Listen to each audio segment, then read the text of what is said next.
I like to start my conversations off talking about the early days, and you have a very, very fascinating backstory. I guess we can start with your parents and their Hmm. backstory because I've never heard. I never heard that before. Like someone surviving Auschwitz for six, was it 6 years or 8 years or something? Your mother? 5 years. Yeah. Yeah. I Yeah. mean, so I'm sure happy to start there. I mean, I grew up in Brooklyn and my parents were Holocaust survivors, which was really unique because I grew up and Yiddish was my first language. Mhm. But, given the fact that they had gone through one of the most, horrific experiences of anybody on in history, Mhm. um, I love the fact that they also had a lot of joy, love, and hope in their life. And so they appreciated like all the little things. I mean, for them having that little apartment in Brooklyn, a roof over your head, food on the table, a steady job, the miracle of being able to have children, given the soup that my mom was given to make her sterile, all these things they were like extraordinarily grateful for. Like we never went on vacation. They were just happy to be home. And so that really imbued in me a couple of things: appreciating the little things in life, and also being grateful for all the little things that come across your way. And also, I think it's why I love to tell stories of people who overcome adversity, but have a lot of joy and hope in their lives, people that are resilient. Those are the stories I love to tell. So I'm sure you're familiar with Man's Search for Meaning, right? Viktor Yeah. Frankl.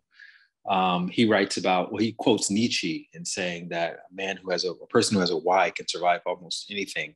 And I'm just wondering, did your mom ever reveal how she survived 5 years in Auschwitz? Like, what did she do? What was her Yeah. philosophy?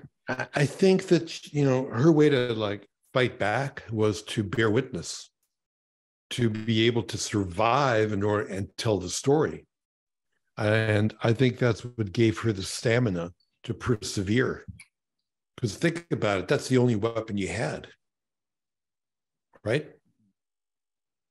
So, the tattoo on her forearm, it was something that she was proud to talk about. She actually went to like a lot of schools, talked about her experience, and everybody was all like fascinated about the tattoo and the number. She had a very low number because she was one of the earlier people that um, were brought into Auschwitz.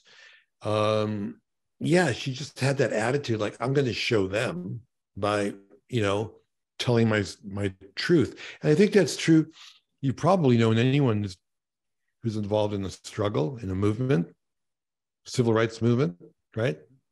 I mean, the only way to fight back is to tell your story and to share the brutality that may have been, put upon you that people don't know about, like what happened when they threw you in jail, you know? And, Martin Luther King is a good example of that beautiful letter that he wrote when they threw him in jail, talking about freedom and democracy. So, yeah, telling your story is the most powerful way to fight back. And then when you were growing up with your sister, right, having parents Yeah. who survived all of that, did they, I know you said they were hopeful, but did they echo any specific ideologies or philosophies to you and your sister, like things that you remembered from growing up? Like you have to work hard, or you have to be present, or appreciate the little things, like anything like that when you guys were kids? No, not really. There was nothing that they actually messaged in that way. However, indirectly they did, because what happened is I became the parent to them because they were definitely, they'd been damaged, they suffered, um, they were immigrants. I'm the one that would really kind of help them understand this new the customs. Um, Told them what is a PTA meeting. you know, I mean, it came from, let's say, my mom came from a small town in Poland, let's say growing up in 1930, 1940. Like, and also they just, even socially, they didn't know anything about being a teenager, being rebellious, dating, because they were ripped out of that world when they were like 15, 16 years old, and went into a war and had to survive. So there were a lot of things that they didn't go through. And then I realized, looking back, I definitely was the parent. Plus, I had to be a good boy. I couldn't inflict any, drama or trauma on them, knowing what they went through. So it kind of forced me and my sister to really kind of toe the line. Mm-hmm. And you ended up at UCLA in the film program. Why? What was your idea of success as an adult, and why did you choose that path? When I went to UCLA, I entered as a history poli-sci major, and I wanted to really make the world a better place, heal the world. Because when you grow up knowing that your parents and then, all of their friends were also survivors growing up in San Diego, and all my friends had parents who were survivors. Obviously, you want to make the world a better place and fight for social justice. And what happened as soon as, I got to UCLA, there was the anti-war protests were going on. And I quickly learned photography. I had to take a photography class. We didn't have iPhones back then. I mean, the only people that did photography were remember wedding photographers? You may not remember, but wedding photographers and hobbyists, and maybe a journalist. So anyways, I quickly learned photography, and I documented the protests, especially the police brutality. Watching these cops beat up on women as well, and it was for me, symbolic of the same thing my parents did. You had to kind of tell your story, record the event in order to share it. And so I did these photo essays, which I submitted to my poli-sci class, which was a lot easier than writing a paper. And I found my voice. I fell in love with it. And from filming those, protests, but then I fell in love with filming nature, and that took me on a whole other mind-expanding journey. Yeah, you mentioned Dr. King earlier, and there's this story about how he first started using children in the protests because he wanted the imagery of children being hosed down and attacked by dogs to circulate the globe, because he knew that would bring more sympathy to the movement. So they had a very keen understanding of the power of images. Being able to take the message even further than if people were just reading about it. And I watched your TED talk about you taking those initial photographs, and the first pictures you had were pictures of people who were bloodied and who had been beaten. So how did you know the impact of that? I mean, I know you turned it into your class and everything, but how did it really connect with you, the impact of those images and bringing awareness to what was going on? Well, because pretty early on, even back then, you saw that the newspapers didn't report the facts. There was a protest, and they'd say, oh, there were 500 people that showed up. And to me, it was 5,000 people, And so you had to have the documentation, the photographs to prove that, not only was the crowd bigger, but that the police were beating up on people just for expressing their First Amendment rights of freedom of speech and the right to gather. So right then and there, it was really clear that imagery is a tool of propaganda, and mass media and whoever controls media, they always have their own agenda, and you want to be able to share the truth. So talk about your transition from social justice photography to nature photography. I know you moved to Northern California or something like that. Yeah. So when I graduated UCLA, fell in love obviously with filming nature. Nature was my greatest teacher, Mother Nature. I mean, taught me everything about, color, composition, lighting. At UCLA at the time, the film department was really just getting started, and really they didn't teach you anything. They had these tenured professors who had made one movie in the anthropology department, but they didn't know how to thread a camera. They didn't know anything. So basically, I had to learn everything on my own, which was fine, So my roommate he went to Northern California and found this piece of property. And then I went up there to help him one summer, and I ended up staying for 2.5 years. And that was part of the Back to the Land movement, which I'm really learning is happening now with young people, which I didn't realize. I guess everything goes in cycles. But I went up there. We had no phone, no television, nothing. And it was really interesting because we were, quote unquote, the hippies, and there were no young people that were living up there at the time, because all the young people had left those rural areas and went to San Francisco and to figure out how to make money, because they'd already like cut down the trees. Sheep ranching was like, happening, has kind of died. There was no way to make a living, but these young hippies that graduated from Berkeley and UCLA and NYU, with people with PhDs, were clueless. Like, how do you use a chainsaw? How do you dig a well? How do you build a garden? How do you build a house? How do you use a hammer? We were really clueless. And the old timers, which you could fondly refer to as maybe rednecks, were really our allies. And we bonded, which was really beautiful. This is something people don't realize, because we were mutually enabling each other. They taught us the ropes. And, we were planting food and growing organic food, and definitely cannabis was starting to be grown. And that was bringing, income and into the small town. So people were buying, farming equipment and groceries and spending money at the cafe. And there was an economy that grew out of the fact that, and at that point, it was very innocent and really beautiful. I mean, somebody would grow 10 or 12 plants in the middle of their garden. It wasn't like a big industrial, money-making machine. It was just a way to make some extra dough, Yeah. and to be able to cover your costs. And there were little babies that, running around these little fields with marijuana plants and tomato plants and broccoli and everything. And then, unfortunately, down the road, 4 or 5 years later, it got a little bit weird, because when the value of these plants became so expensive, for the first time we had sensimilla, not Mexican weed, it attracted the opportunity for people to rip you off and to steal.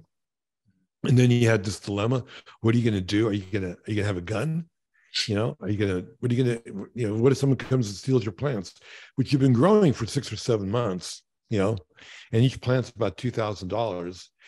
So, it got a little bit strange after a while, but in the beginning, it was so beautiful. It was so innocent. It was so pure. And that's when I started to film time-lapse. I got these old 35 millimeter cameras, a movie camera, even back then, to buy one 35 millimeter, which is what I wanted to do because it's high resolution. It was about 120 grand, $150,000. There were only 2 or 3 manufacturers. Panavision, you could only lease a camera. You couldn't buy a camera. Mm-hmm. And obviously I had to buy one if I was going to be living far away from Hollywood and wanted to use it every day. So I had these old cameras that were built in the 30s, which had the same quality of the movement, where imagery is steady. And I retrofitted them with still camera lenses. And there was a guy up there named Ron Wickersham who built electric guitars for the Grateful Dead. So he built a battery motor that I could take these cameras outside and shoot animation, because animation was always done, indoors, like, cartoons with cells, Disney type animation. And they had these big motors, literally this big, with, an AC cord that you have to plug into a wall. And so I kind of bridged fine art photography to motion picture photography, and time lapse is in the middle. It's kind of, and no one had done that before. And what's amazing now is, guess what? There's a time lapse app on your iPhone. So I kind of brought that form of storytelling into the visual vocabulary, So you were literally the guy that innovated the time lapse photography.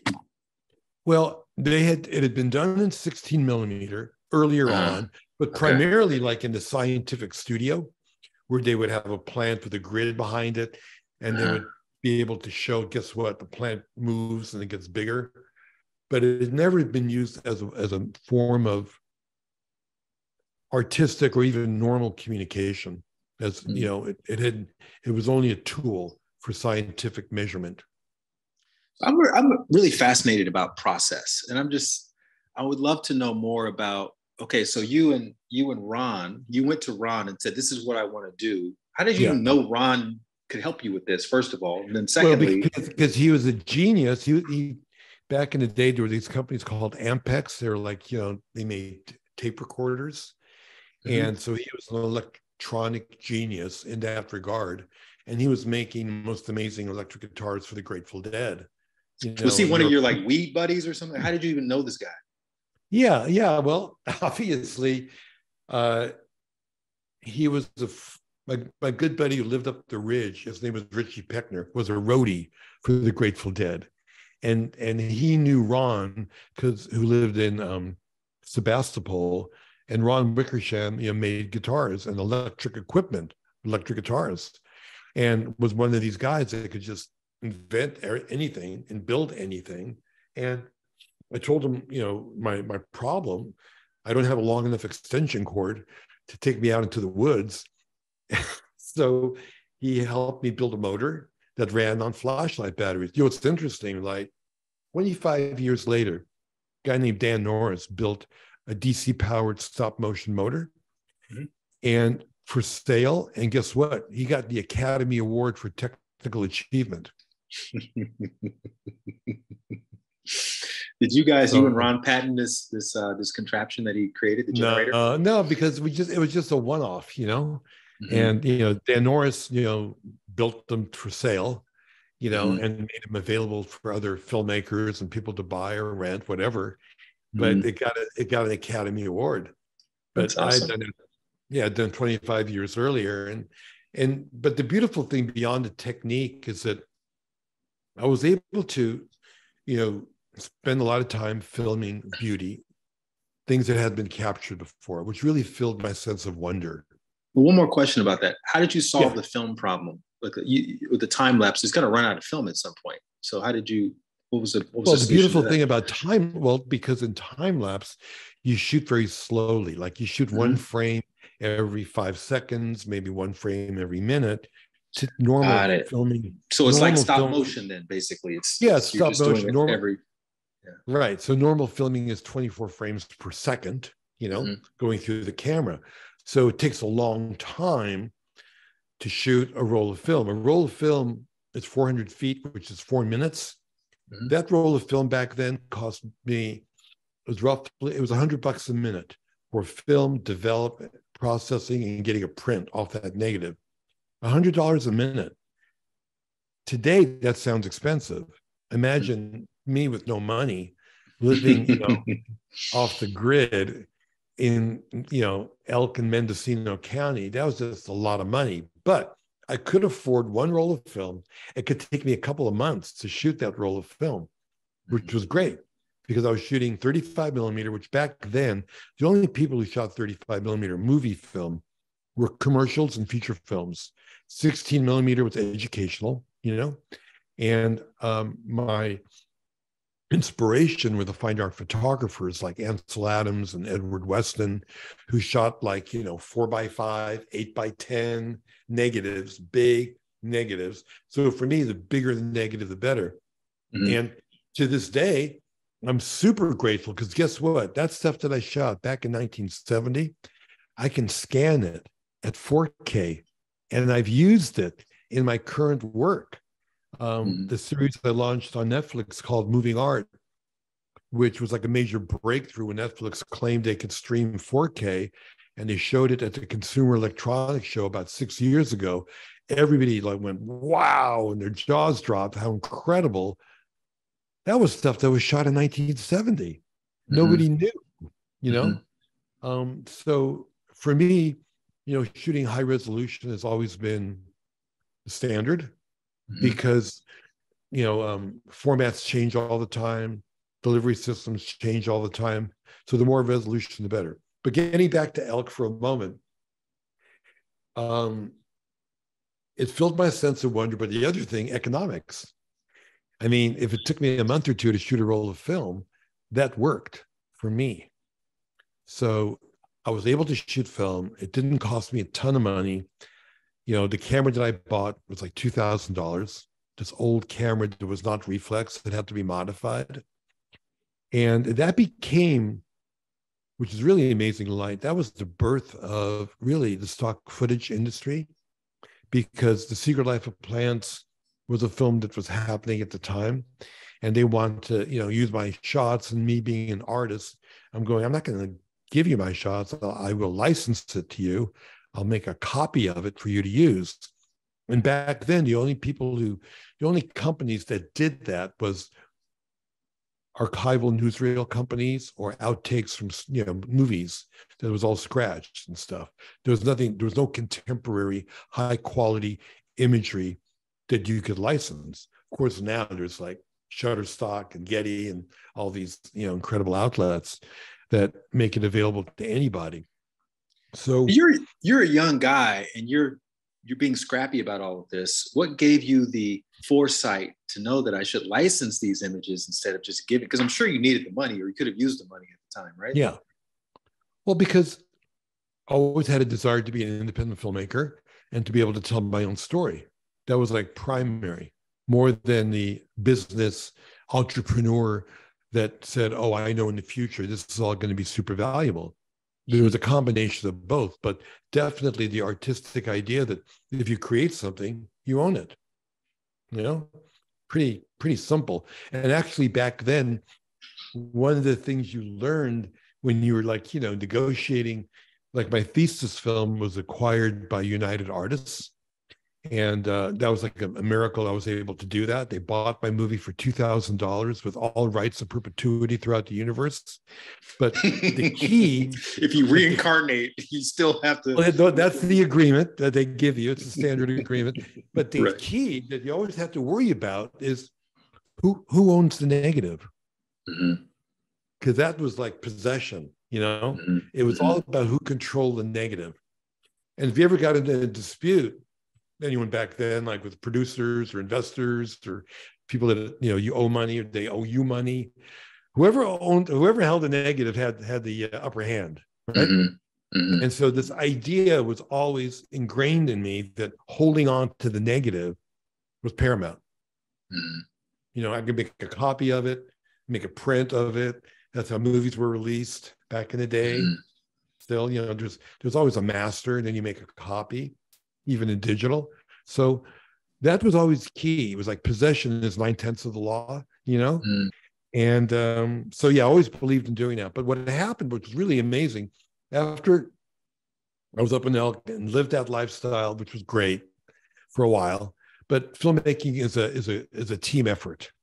And, you know, I was doing everything myself, which is good. I always was proud of the fact that I knew how to edit, shoot, sound, you know, do everything. I would write letters to United Artists to see if they would want to buy my next short movie that had to be mailed.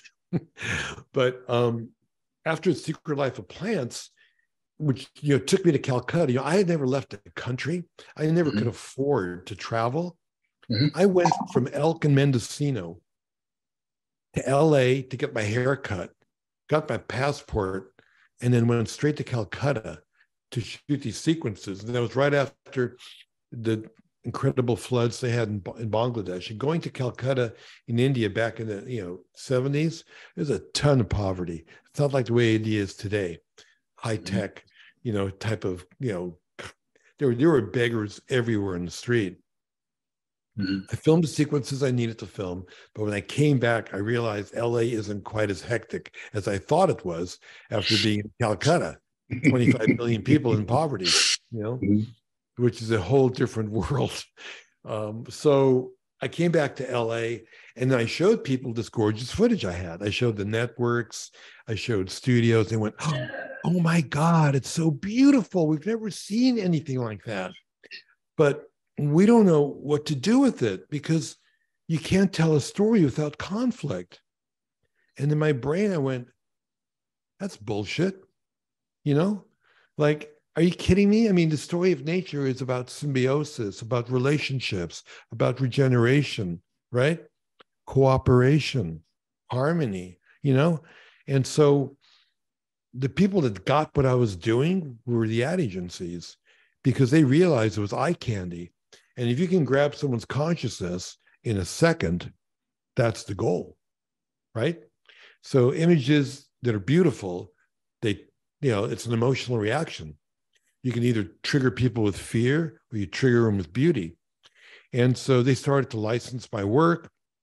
I was in LA. I was doing, visual effects. I worked on Smooth Criminal with Michael Jackson. I did music videos as a DP, cameraman, director. And, but what took off was my licensing business, because when digital occurred, then there was like a digital backlot. Long story short, basically, in 1996, I had 100 employees, 12 foreign offices, and Getty Images bought my company. And we were the cornerstone of the first motion library to be acquired by Getty Images, which became a multi-billion-dollar industry. So you wish you'd asked for more money back when you sold it to them. Well, the problem, Light, was, I never knew that selling your company is a goal. I was clueless about all that. I just thought you build a company, you reinvest into your company, you pay all your employees, you grow, you do what you want to do. But, the digital revolution meant that this was like the last piece of IP that you could purchase that had value. Mm-hmm.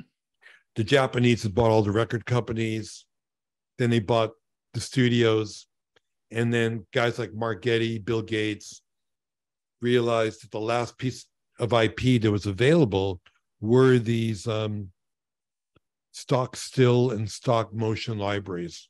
And that became kind of the last acquisition that you could acquire. Mm-hmm. So I have one question about the Secret Life of Plants days and the Moving Arts days. So when you first looked at these time-lapse images, what did you see that it would shock you that you had no idea about? And did you already know about the Secret Life of Plants? Not the book that turned into the documentary, but just how interconnected everything was in nature. I think that's a great question. I mean, I feel that, first of all, when I saw the results, I definitely was shocked, and not shocked. I was filled with wonder, because, to be honest, I thought I was like looking into the face of God, to be able to see the perspective from a flower's point of view. Oh my God. That's like something you can't imagine. You can't see. You can tell people that, plants are living at a different metabolic rate. They're sentient, but you can't prove it. But if you can show it to people, they're like, wow, there it is. Guess what? Not only are they opening and closing to the light, they dance, they have grace, they have beauty, and then you have to ask your question. You ask the question, well, why are they beautiful when nobody can see that, but other flowers can see it, I guess, and certainly pollinators can see it, which is how we get our healthy food. So number one, that's the thing that turned me on initially. What was the second part of your question? Did you know about the Secret Life of Plants? Did you know about that whole world, the inner world of nature, the flora and the fauna talking to each other? Actually, I didn't. And the book was out there. I had never read the book, but then I got involved in working on that movie, which, by the way, Stevie Wonder did the score for. Nice. And I actually spoke to him about 6 months ago for the very first time in my life. I was having this meeting in Santa Barbara, and one of the people there used to be his manager, and I told him, I worked on The Secret Life of Plants. And, when I found out that he was Stevie's manager, he goes, hey, hold on. And he whips out his cell phone and he goes, ding, ding, ding, ding. He goes, hey, Doc, I got the guy here that shot the flowers in The Secret Life of Plants. And he throws me the phone. And there I am talking to Stevie Wonder, which was really a surprise. But I did not know that stuff. Mm. The plants communicate to each other. And what's interesting is that everybody made fun of it. Like, yeah, plants don't talk to each other. And well, of course, when I did Fantastic Fungi, we had scientific evidence that mother tree takes care of its babies, that plants do talk to each other, that they share nutrients, they share information, that a forest is a community, where ecosystems flourish without greed.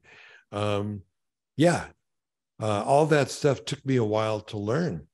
And I'm not someone who reads a lot. I'm someone that observes a lot visually. And so I don't do a lot of scientific research reading, because I don't know, I just love learning it from real experience. So even before Fantastic Fungi, you had been collecting these clips of people talking about gratitude. You kept Yeah. bringing up this subject of gratitude. Why gratitude when you were doing this time lapse stuff with nature? How did that tie in Well, to it you? ties in, because earlier we talked about the fact with my parents, and that background, being Yeah. grateful for the little things in life. But then you think about the fact that when I went and lived in Northern California, we had to be frugal. We had to Mm. be resourceful. So all the little things mattered. If you could get some, if someone had a barn that was falling apart, then you could get that wood and recycle it. If you found ways to go to a neighbor and harvest some of the apples from a orchard that had more, too many apples for them to eat. I mean, we were being resourceful. We, um, sharing, firewood, sharing food, I mean, that's how you survived. And it was actually beautiful. It wasn't like we were like struggling, or we were like, it was actually, I think about it, like when you go to an expensive resort nowadays, like that's out there, like in Big Sur or in Sonoma, and you're spending $2,000 a night to Mhm. stay in this like beautiful wooded area, and you're eating organic food, and doing yoga, probably with you. Um, that's like a high class experience. I was living that. That was Tuesday for you. Yeah, my rent was $150 a month. You know, I would walk down to the creek every day and out to the ocean. All the food was organic because we were sharing food with all my neighbors and all my friends.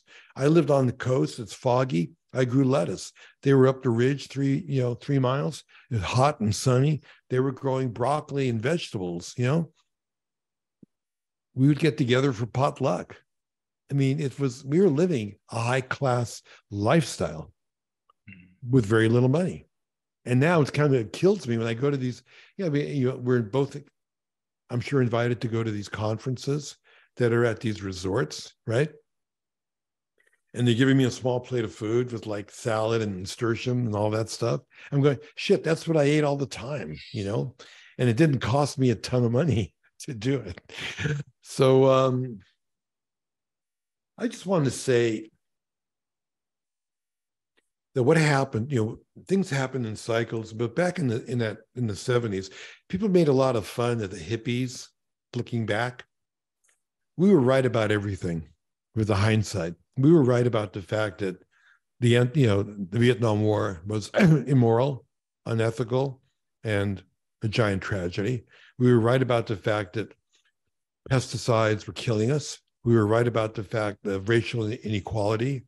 We're right about gender issues. We were right about psychedelics being a useful tool.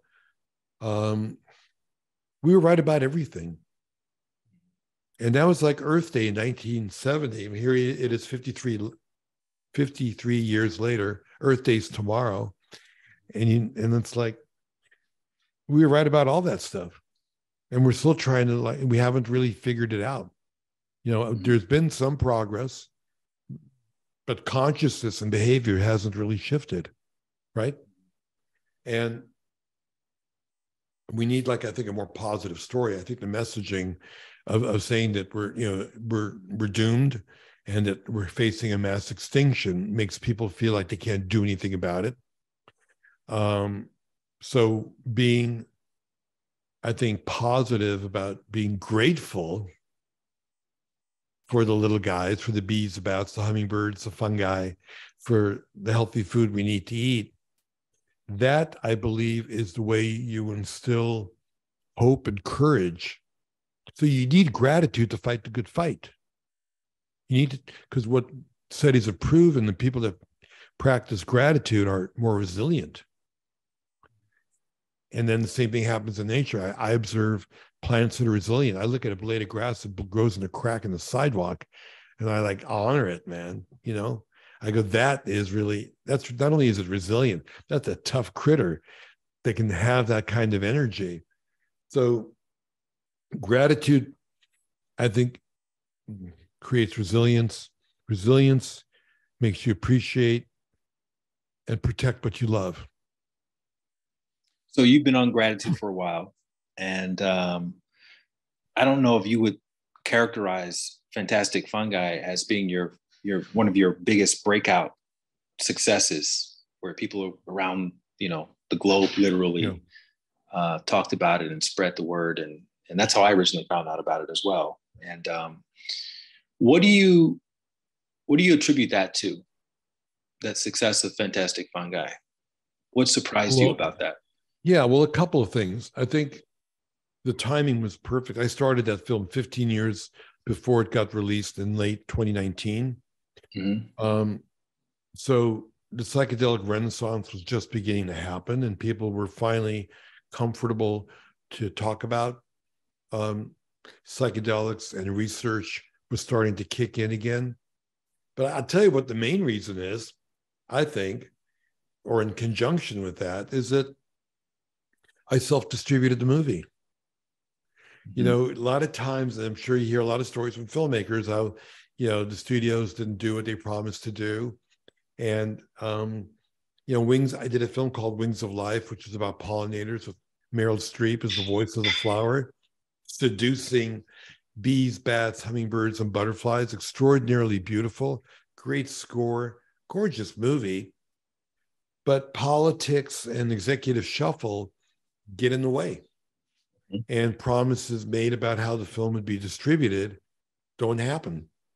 So the timing on that really was unfortunate, because the studio chief, Dick Cook at the time, who greenlit the movie, and was there for 20 years, got fired a month before the release of my movie. And then the new guy comes to town, the new sheriff. Of course, he wants to downplay the previous agenda of his predecessor. Disney Nature was created a year or two earlier. He killed the label. It was the first time Disney had a label called Disney Nature. And then I'm asking myself, shit, it isn't about the money. It's like, come on, universe, what the hell is happening here? I make a film about, colony collapse disorder, that the bees are disappearing. If we lose the bees, we lose our food supply, because they pollinate flowers. Flowers creates berries, seeds, nuts, vegetables, fruits. So there's been just a lot of situations like that where, the timing was unfortunate, because the agenda at a giant corporation shifts. And it isn't like they're evil. It's just not their priority. They're marketing Marvel. They're marketing, Star Wars. They're marketing, mega blockbusters. And then you got this little tiny film about flowers and bees and bats and the hummer. And it's like, it doesn't fit. They don't think it fits. They don't think they're doing the right thing for shareholder value. That's the word that I get, And even though they go, we love you and we think your film is really important, but I got to worry about the shareholders, which is really a cop-out when you think about it, right, Light? It's like, come on, But people that are in those positions tend to be corporate-minded, and they're protecting their butt and their position. And so you don't do things for the greater good. You do things for the quarterly returns, which is based on what your income will be based on, and how you're going to be judged. Short-term thinking, which is really the curse of capitalism in our current, society. Nobody thinks long-term. It's all short-term profit. So anyways, that's maybe a long way to answer your question, but that's the reality. So what I did was, for the very first time, having gone through all that, and I said, no more heartache for me. I actually went to a cardiologist just to confirm that the pain in my heart was psychosomatic, which was a gift, because I didn't want to think that it was physiological, like there was something wrong with me. You know what I mean? If it was psychosomatic, I figured I could like adjust my mind to overcome that. So I decided with Fantastic Fungi, it's a movement. I'm going to just grab it and go for it. And we self-distributed. And so I was able to open up in one theater in Denver where they had just decriminalized psilocybin. And we proved the fact that we could fill a theater. We proved the fact that it could run for like 12 weeks. How did you do that, though? How did you get butts and seats in Denver? We got butts and seats without money by reaching out to the Psychedelic Society in Denver. They had just passed that initiative. As a matter of fact, the psychedelic decriminalization initiative got more votes than the mayor did in that election. So there was a community there that was really into it. And then after that, it was just really word of mouth. Because once you fill the theater, 3, 4, 5 nights in a row, and it's a good product, and it blows people away, word of mouth will carry you. Mm-hmm. Yeah, I've used PR people before, and I think that's bullshit. PR people are bullshit. Like, you really have to get involved as the creator. Right. So did you employ any unique tactics or anything like that as the creator of this work that helped to reach the top guy in that society, and then sent him a video with the password, and then or any of this kind of stuff? Well, more than that, lad, I showed up. Mm-hmm. I was there, every night doing Q&A, and I brought in local leaders talking about recycling, talking about, foraging for fungi, talking about psychedelics. And did you bring Paul in? Well, Paul did not come to Denver, but he came to other cities. We did. Yeah. Okay. In Washington State. But I did it. And I think it was better to bring in the local leaders, because when I would leave, they would have the connection to whoever that group was that was either heading psychedelics or foraging, recycling, organic farming, and I was knitting a community together. People that are into spirituality, yoga, healthy food, scientists, bringing all these people together that had overlapping interests, and they were all loving on each other, which was great. So that was the key. And then once you prove you got, as you said, you could put butts and seats in Denver, then it's easy to go to Portland and go, we can do the same thing in Portland. And then we go to Vancouver, and then we go to like Santa Cruz, and we just keep on rolling. And exhibitors are basically real estate people. They're renting you a box, and they want to know you can pay the rent. Mm-hmm. Right? Were you following a playbook, or were you creating the playbook for your genre? We were basically creating the playbook. I mean, indie films have done it before, very few, but and people warned me it was going to be a ton of work, a lot of hard work. I mean, I had to show up and do that stuff. I had someone like Kurt Eftekar. He helped me with booking the theaters, and I did have someone help me with social media, which is we're able to use right now, which is great. So I did have a team that could help me get the word out. But like you said, the PR stuff is BS. You've got to do the work. So every time I go to another city, I kept on thinking, who do I know? I mean, hey, I know this person from, earthday.org, or I know that person from some other, organization. And I would say, come on, I need your, show up. And I worked it. And during COVID, when it was hard to move around, it's actually kind of a miracle that I could do all of that from my laptop, in my dining room that I could like pull all these strings and move all these levers and distribute my movie that way was really remarkable. Because after we did the theatrical, which we were successful up until March of 2020, then we had to pivot into doing it virtually because of COVID. I couldn't tell people go to a movie theater. And it was really confusing, if you can recall back then, because some states were doing it, some states were not doing it. The last thing ever I wanted to have the karma was to say, oh, go see my movie, and somebody dies. Right. Right. I mean, in Montana or some place where it's wide open, they can go do it. So we actually invented virtual cinema. So what we did, this is really cool, we told the theaters where the film was booked, show it, they have a big email list, tell your community that they can watch it online, and then we still split 50-50 on the revenue with the theaters. And the theaters that I went to are art house theaters. They are community-based theaters. And then I would like have a Google alert for Fantastic Fungi, and I go, oh, wow, there's a theater in like Ohio that had a food bank giveaway with the revenue that was generated from Fantastic Fungi. And I loved this feeling I had where I helped, but didn't help. Indirectly, I helped generate revenue in a place like in Columbus or someplace where that generated revenue in a local community theater that's struggling at the time of COVID, and they were feeding people.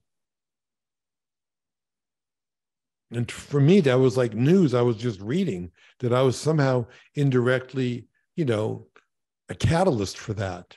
That's beautiful. That to me is like the example of the pollinators. I think when the bee lands on that flower and it's just trying to get like pollen to feed its babies back in the hive, it doesn't know that it's a messenger for reproduction for the flower. I don't think the bee is conscious of that. I think it's just doing what it has to do for it to survive and reproduce and keep its community growing, right? But indirectly, when it goes from flower to flower, it's moving DNA around. And the pollinators weren't doing that. The flowers wouldn't be able to reproduce because they don't have legs. So they got this messenger service called a pollinator to help them reproduce, which is so beautiful. So I love it when goodness happens unknowingly. It's not a quid pro quo. It isn't like I'll do this for you and you do this for me. It's more like I'm gonna just give you a gift and do something positive for you, and then miraculously somehow it circles back to me without me being aware of negotiating for it. Are you one of the fortunate people who is naturally, you have a baseline of level of optimism, or do you grapple with any sort of anxiety or imposter syndrome or mental health stuff that you have to fight against in the background while you're out here trying to pitch your movie and get people to get excited about it? I do. I think with the fact that my parents were Holocaust survivors, I definitely find it easy to feel like a victim. Mm-hmm. And especially when something is really, unjust.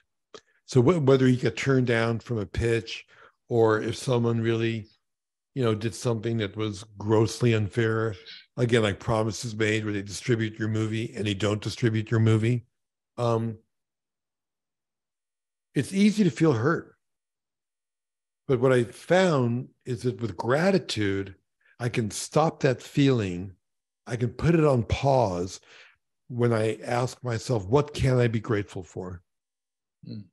The fact that I'm breathing, the fact that I can move my fingers. I also reflect on what my parents went through, which is like, a lot tougher than what I'm going through at the moment. Shit, I got rejected, get over it, So, and I learned that late in life, because like, it's easy to get like riled up, when you know that something is really unjust, socially unjust, especially, right? But to have that anger and victimhood inside of you, you realize you're only hurting yourself.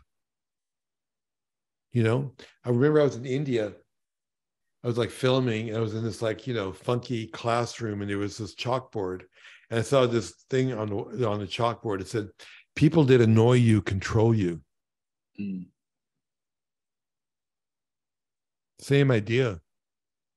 So now, if you're like with the news and these crazy guys that are politicians right now, like I have to be vigilant that that's going on because there's anti-Semitism, there's racism, but it's really easy to get sucked into watching that stuff all day long. Mm-hmm. And if you do that, you're living in their world. And that's the name of the game we have right now. Like, it's a battle of consciousness. I can grab your consciousness with fear, which is easier than grabbing your consciousness with love and beauty, because survival, the primal thing is fear. It's, it's the easiest thing to do. If I point a gun at you right now, I know I'll get your attention immediately, and I'll get an adrenaline reaction from you immediately, right? Takes a lot more effort to make you laugh and cry with art, with storytelling, with beauty. But those are emotions that can combat fear. And we're living in a really tough time right now where, fear is used by politicians. I'm going to say it, by Fox News to keep people locked in fear. That's why we had all those shootings this week of innocent people knocking on the door, going up a driveway. People are watching Fox News all day long, being filled with fear, thinking that like whoever's going to knock on their door, come up their driveway is out to get them, And so people are really being brainwashed, and programmed to be loaded with fear. We have to be vigilant, but I also think what I'm trying to do is combat that, because you can't just talk about it. That's what I'm trying to do, like with the Louie channel, having a platform where you can go and watch movies and media that's positive. Like what world you want to live in. Look at Gandhi. Be the world, be the change you want to be. If you don't like this culture, throw a better party. It's the only way to fight back. You can't get these people, these politicians or governments or corporate institutions to like change because you're going to give them some argument about morality or what is ethical. I don't think it works that way, right? It hasn't worked that way. They don't really have a conscience because it boils down to greed and money, and I don't even want to go there, right? What you can do is create an alternate world that doesn't, need those resources. Feed your own community with respect, love, kindness, generosity. What we're doing right now, we're skirting the big broadcasters. We're having a conversation digitally across the country to shift consciousness with people. We're doing it. You're doing it, right? So that's the only way, I think, to combat that. And we can grab people's attention, and attention equals consciousness, then I think we're shifting behavior. I have a couple more questions about Fantastic Fungi. Sure. What did you had a relationship with Netflix before that? I think I remember reading. Yeah. What were the metrics that they need to see in order to transition out of the theaters and onto streaming? For the documentary filmmaker out there listening to this. Well, what happened is I distributed the film theatrically first, and then after that, I made it available virtually, digitally on my own Fantastic Fungi platform. Okay. After that, I went to Apple and Amazon, where it got distributed on those platforms. The last thing I did, that was like, VOD, video on demand. Last thing I did is I went to Netflix. And Netflix, I licensed it. I didn't sell it. I had offer from them early on to buy the movie. But as we talked about earlier, I'm not into selling my negative, and the price was pretty low. And I made a commitment that I wasn't going to go down that path anymore. where I was going to be potentially disappointed. So the besides the film, being good and let's say being successful, the goal is to create a movement. The goal was we built a community. We definitely did build a movement with Fantastic Fungi. I've had so many people, let's say, start top down, business owners go, thanks to your movie, we became successful. People that are selling mushrooms and, not psychedelic mushrooms. I'm talking about healthy mushrooms and, lion's mane, turkey tail, all the things that are good for your body and good for your mind. And then a lot of people just saying, for the first time, I could have a conversation with my friends, my family, my parents about psychedelics, and they were able to understand, because again, the fear factor that got shoved on people that these are drugs like heroin that were going to ruin your life and destroy your chromosomes. There's a lot of bias and fear that needed to be overcome. And so the fact that people could express, which for them might have been the deepest spiritual experience they'd ever had in their life, and they couldn't talk about it for fear of being ostracized or going to jail, that is the equivalent of religious persecution. You have to hide. You can't talk about it. How different is that than people practicing religion in caves? Anyways, so it was good for people to able to get it off their chest. You know what I mean? To be open, to have the conversation.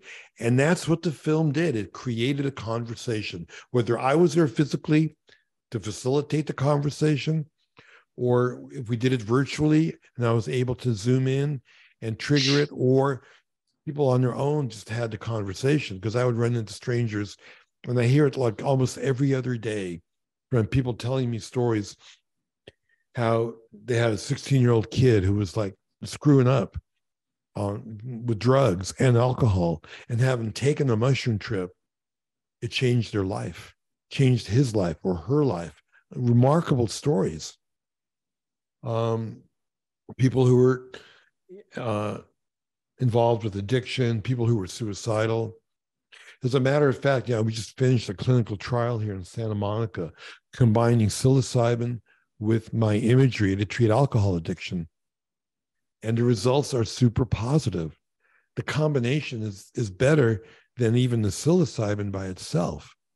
Watching nature's imagery, rhythms and patterns that makes you feel connected to a grand universe to get you out of your ego, in conjunction with the medicine that is, nature's medicine as well, plant medicine, fungal medicine, is it's remarkable.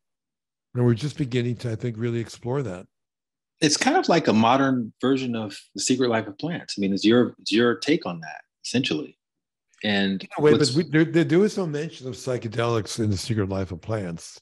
It was more that they were conscious and sentient, was like the big breakthrough. Yeah. Well, I feel like that's really I think that's a foundational understanding of Fantastic Fungi. Yes, there's these effects you can have, but still these things are all talking to each other and they're taking care of each other. And there's a whole society, of plants that we don't even realize when you're walking past a plant. I mean, I think about that a lot, having watched your film. These things are, this is everything is sentient. It's all sentient. It's all talking to each other. And it's fantastic. Yeah. And think about this: if they are talking to each other, which they do primarily through chemistry, right? Moving nutrients and signaling each other, maybe with bioelectrical impulse. How are they going to talk to you? If they don't have language like we do. Majority of life on this planet speaks to each other chemically, right? Molecules, aroma, chemistry. So if they are going to talk to you, the only way they can speak to you is if you ingest them. And those molecules unlock a receptor in your brain, which gives you a taste of the divine. You lose your ego to be able to experience how everything is connected, And perhaps they're trying to tell us that we need to live in harmony with nature and to get our act together and maybe stop destroying species in their own self-interest. Mm-hmm. And in the background, you've been accumulating this footage, like you said, for 15 years. And with Gratitude Revealed, it's kind of the same thing. You have this footage that you've been collecting. You've been a prolific TED speaker, speaking about gratitude and your work in nature. And how did you decide to do fungi first and then gratitude? Was that a happy accident or? Well, you look back and you can kind of look at where that chronology and those connections are. Before Fantastic Fungi, I mentioned I did Wings of Life. So what I'm really trying to do is really unveil the mystery. Like, what is the foundation of life? So Wings of Life is really about the intersection between the animal world and the plant world, pollination. And they're getting it on with each other, but they're not having sex, because how can like one kingdom make love to another kingdom? They're not even the same species, but they're enabling each other to prosper and reproduce and grow, which is really remarkable. And we are the beneficiaries of that. We get the fruits and the nuts and the seeds and the vegetables. So I thought, wow, that's the foundation of life. But then wait a minute, what do plants need? They need soil. Where does soil come from? I'll tell you, 98% of people have no idea where soil comes from. Soil comes from fungi breaking down organic matter, rocks and minerals to make soil. And so it was important for me to then take it to the, not to the next level up, but next level down. Again, what is the foundation of life? I make Fantastic Fungi, which is a journey underground into nature's intelligence to look at these, systems of mycelium, an ecosystem where, trees communicate to each other, ecosystems flourish, again, without greed. It's really nature's operating instructions. It's a beautiful blueprint for how we should live our lives as well, a shared economy. But then once you learn all of that, what are you going to do about it? How are you going to integrate that into your life, into your relationships with your your friends, your family, your workers, your community, the world? And so as I look back now, Gratitude Revealed is a journey into the soul to take that wisdom and figure out how to integrate that, to be able to take these values like generosity and kindness, connection, forgiveness, creativity, courage, love.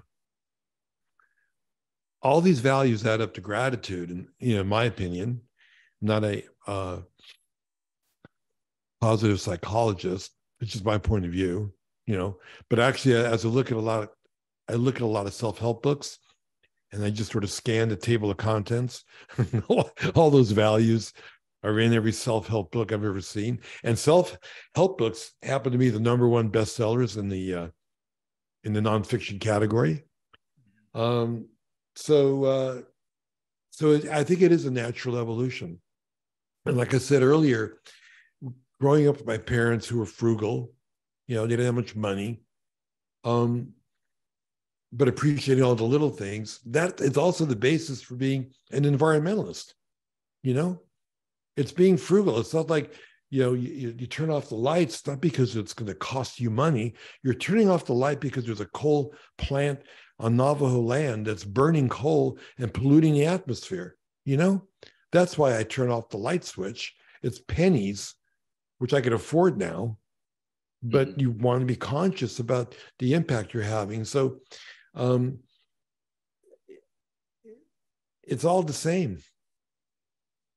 And from a storytelling perspective, how did you tackle that component in the Gratitude Revealed narrative? Because as you know, when we're used to seeing certain stories presented in certain ways, there's got to be an antagonist. Well, I'm not sure there has to be one, but there normally is one. There normally is one, yeah. There normally is one. But I mean, that was the first time I put myself in the film. I mean, this is it's my journey, my point of view. So, I'm not, like I said, the authority on gratitude, which I think you can only speak from your own experience. And these are the people I bumped into. The beautiful part is I get to share it with you. I mean, some of the people I bumped into are no longer here. The fact that you can hang out with these people and get their spirit and their wisdom. And these are magic moments, by the way. This is like, everybody I bump into aren't really great people or magical or extraordinary. I mean, these are ordinary, extraordinary people that I share in my movie. And the fact that I'm giving you the tip of the iceberg, the creme de la creme, by curating these magic moments and stringing them together like pearls on a string, that's a gift.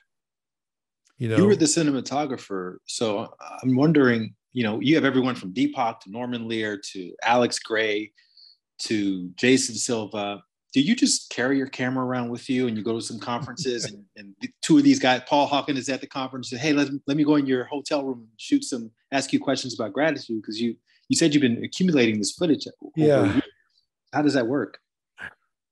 The answer is no, I don't do that way, because I want high quality recording, but also good lighting. And so usually it's a tiny crew, but I'm really aware, everybody comments, oh, like the film is really beautiful, right? Yeah. Well, that's part of the story. I'm seducing you to fall in love with what you're looking at outside of the words that are being spoken. When Gratitude Revealed, pretty much wall-to-wall words, but it's beautiful. I mean, it's beautiful music and beautiful imagery. And all these people are beautiful people, but it's important that visually it's beautiful, because beauty is, I always say it, beauty is nature's tool for survival, because you protect what you love. If I can make you fall in love with what you're watching, then it's going to go deeper inside your soul. So I don't just whip out the camera, go to the room and shoot. You also mentioned that you had this time lapse that's been going for 40 years. Were you being literal about that? Yes. I have cameras going nonstop for 4 decades, 24 hours a day, 7 days a week, because I'm shooting time lapse, which means I'm shooting on average 5 seconds of footage per 24 hours, focusing on flowers and plants and mushrooms. So it takes a lot of time, which is something money can't buy, to film in, plant life, fungi, and time lapse. So imagine, like, if I've been shooting for 4 decades, 24 hours a day, 7 days a week, as I said, I get roughly 2 to 5 seconds per day. How much time lapse footage do you think I have? Lots. Make a wild guess in terms of, I'll give you a clue, it's in hours, okay? How many hours do I have? Let's see. 40 hours, 24 hours a day for 40 years. 5,000 hours? No. 20,000 hours. 20 hours. How many? 20. 20 hours? Yes. Oh, wow. I squeezed 40 years into 20 hours. Okay. Did that blow your mind? Is there a certain limit to it, or are you just going to keep going indefinitely? I'm going to keep going. This is like it's like one of those things, like, most consecutive games played in sports. It's not like a giant record, but it's a cool record. No, I realized only recently. It is a practice, because actually I read like in a book on blue zones. You've heard about that, where people Of live the course. longest. You know, what is common to the blue zones, when people wake up in the morning, first thing they do is they go in the garden and they check out, what opened, what closed. And that's what I do. I look at my flowers every morning before I even have tea or water. Mm-hmm. And I'm observing, did a flower open? Is it in frame? Is it in focus? Do I have to set up another shot? And because it takes so long to capture what I'm doing, I don't have a lot of dead time in between. I can't say, oh, well, it failed last night, or it opened, or it's over, and then tonight I'm going to set up another shot. I immediately set up another shot. I can't waste a single second. It's kind of like a juggling act. I got to keep the ball in the air the whole time, Mm-hmm. and I realize in a way it's like a practice, because I don't really have a traditional meditative practice where I do a certain, physical thing every morning. This is my practice. I got to keep the cameras rolling. I got to keep the lighting going. I got to keep the plant happy. I got to keep the subject good. I got to make sure there's enough memory. I got to keep on doing what I need to do in functional consciousness to maintain the fact that I'm recording something, even if I fail. And there is a lot of failure in front of the camera, because of that. And because it takes a lot of time, I need to keep the ball in the air. I can't drop the ball. You said that you love making the invisible visible. How does that relate to gratitude? How do we make the invisible visible through the lens of gratitude? That's a great question. I think bringing forth what you're grateful for is a way to become present. Mm-hmm. And a lot of times it is invisible. Like we don't think about all the good things that happened during the day, and it's only natural that we're always putting out that fire and dealing with that, emergency or the problem that needs to get fixed, because we're hardwired to do that. That's what we do, fix things. And, so I think being able to pull out the things that you can be grateful for is one way of making the invisible visible. We don't nurture the good stuff that happens, good news. And my daughter did something really great. And I go, hey, I smile. But then it's like 5 seconds later, I'm back to like problem solving, So we need to, I think, draw that from inside of us and make those invisible emotions visible. Mm-hmm. Did your parents get to witness any of your success as a filmmaker? They did toward the end. I think my dad was pretty proud. My mom died, well, in the mid 90s, and my dad lived 10 years longer. Yeah, he was really definitely proud. I don't think they quite understood what I was doing. They were blue collar workers, and they were always, first question they go like, are you making a living? They don't know what it's like to be a quote unquote entrepreneur, independent filmmaker.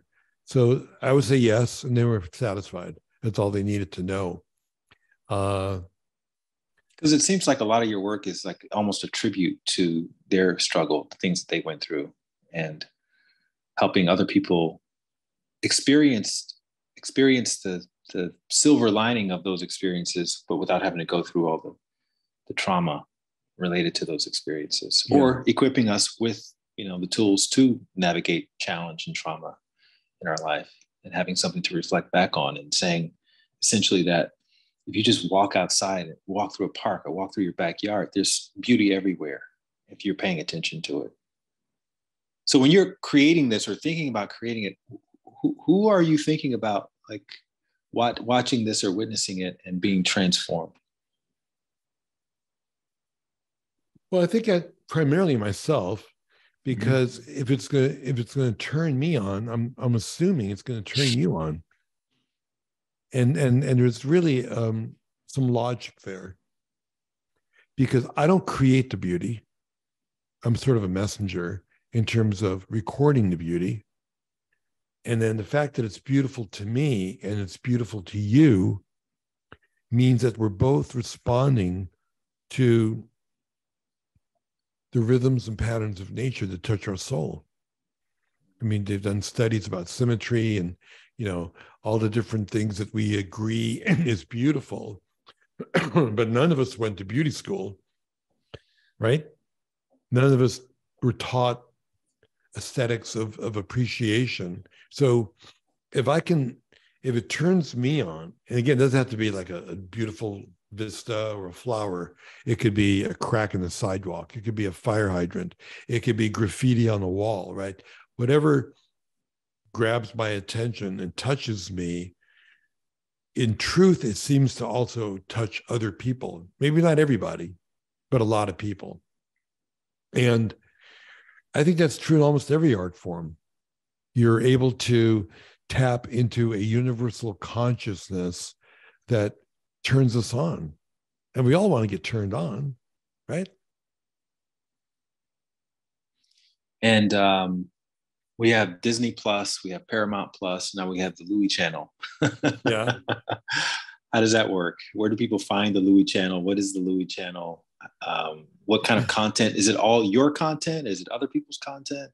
How does it work?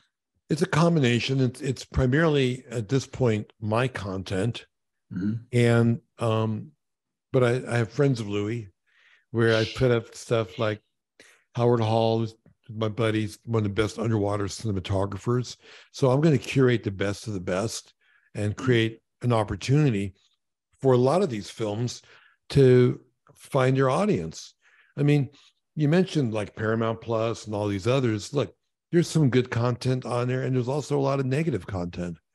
Most storytelling in Hollywood, as I said earlier, is based on conflict, based on fear, in order to grab your attention. Or so you're not going to find any horror films. You're not going to find any like action dramas. You're not going to find people killing each other. You're not going to find people using guns as a solution to solve a problem, because I do feel, and we're going to see the truth of this in the near future, where they're going to find out that people that have been watching that kind of content, not only does it like affect your mind and your perceptions and your worldview, it creates cortisol in your body. It creates disease. It shortens your life. Look how long it took for discovered that smoking tobacco was killing hundreds and thousands of people, with lung cancer. How long did it take for us to discover fast food is creating a diabetes epidemic and killing our children, and how long is it going to take for people to realize that watching thousands of murders before you're 20 years old is going to warp your worldview? It's toxic. And so I can't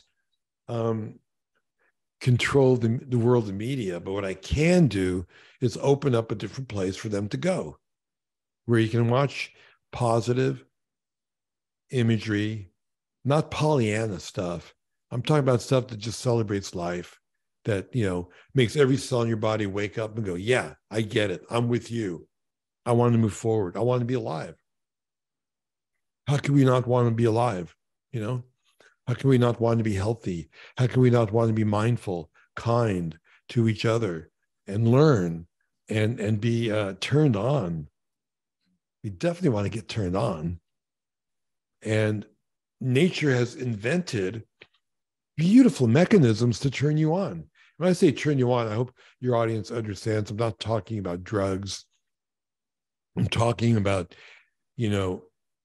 making you feel alive, whether it's through music or visuals or massage or aromatherapy or surfing a big wave, whatever it is that excites you, that puts you in the moment, right? Makes you present. That is what we all want to feel, you know? Mm-hmm. And it's easy, again, to fall into that thing of fear because we're hardwired to do it, unfortunately, you know? But we have the power to choose what we eat, who we hang out with, what we're going to watch, what we're going to listen to, right? We have the power to choose. That's the greatest power on the planet, maybe. Mm.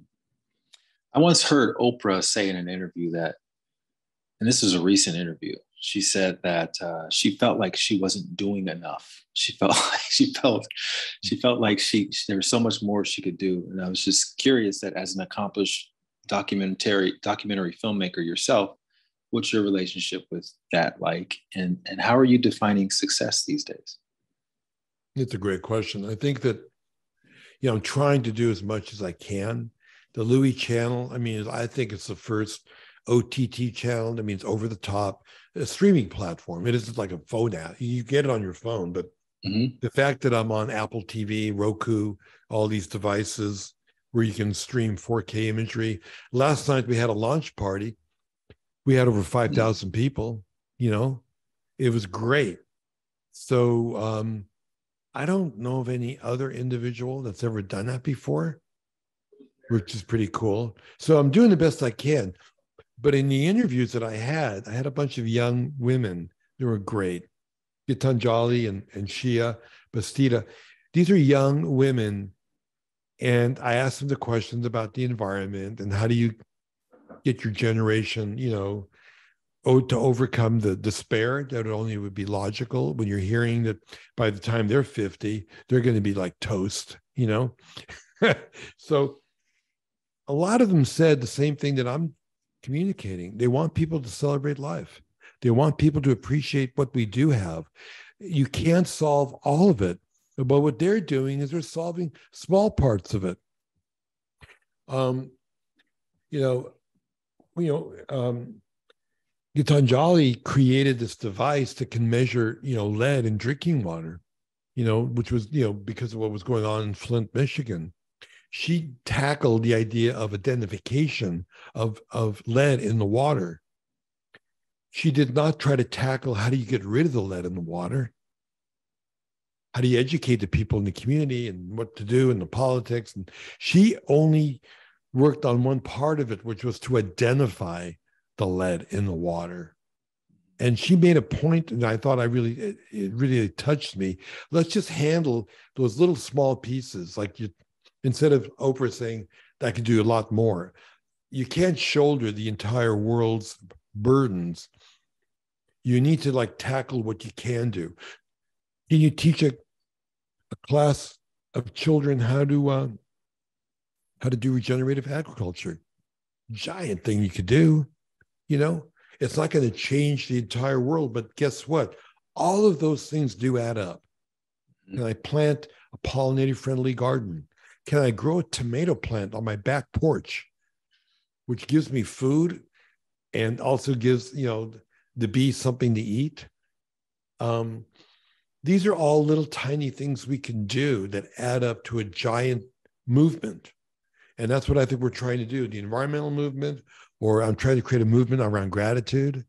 Because if you're grateful for the little things in life, you naturally are going to become an eco-warrior. You're going to become a Jedi Knight. You're going to fight the good fight. But in order to fight the good fight, you got to be strong and peaceful inside. You have to have courage. You have to be resilient. You got to be strong, right? You got to get in shape. You can't go out there and fight a fight and be weak. And I think the stuff that you do, like with teaching people about yoga and everything, it's like, you know, you got to heal yourself inside before you can heal the rest of the world. Beautiful. Well, I think that's a great place to end it. Just wanted to acknowledge you, Louie, for having the courage to continue to put stuff out there and do it on your own and self-distribute and you know, all the things that come with that, which I'm sure there's some risk involved, and you have to like face that and just trust that, hey, if it appeals to you, if it lights you up inside, then somebody else out there is going to be interested and excited about this. And I think that a lot of us could have a lot more of that in our lives, you know, instead of always worrying about what everybody else thinks and what conventional wisdom has to say. You have to put yourself out there. You have to take a leap of faith. You have to trust in something greater than yourself. And you are the walking, talking, living, breathing embodiment of that.